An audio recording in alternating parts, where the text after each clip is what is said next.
punong ito mga farm ay maraming benepisyo sa ating katawan. Lahat ito mga farm mula sa kanyang ugat, kanyang laman, kanyang puno, kanyang dahon mga farm, kanyang bunga, ay halos lahat sila ay herbal mga farm gamit sa ating katawan.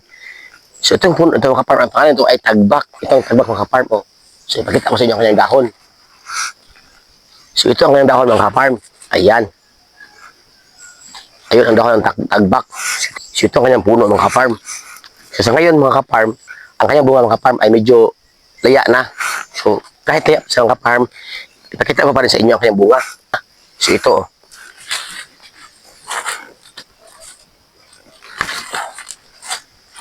So ito ang kanyang bunga mga farm.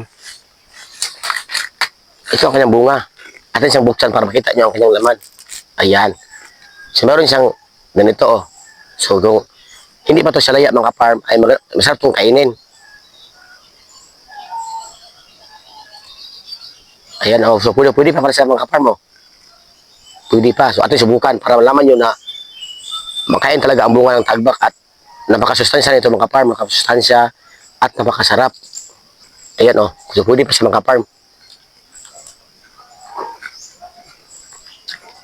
At alam mo ito mga farm ay kung kainin mo ay matamis at medyo maasim. So ngayon mga farm, ipakita ko sa inyo ang kanyang buong puno at kanyang mga bunga mga farm para inyo makita at para inyo makita talaga ng maigi. So tara mga farm. So ito na ang puno ng ating tagbak mga farm. Ayan oh. Ganyan. So maghanap tayo ng kanyang bunga mga farm na ating makukuha. Pwede natin makuha mga farm. Ito.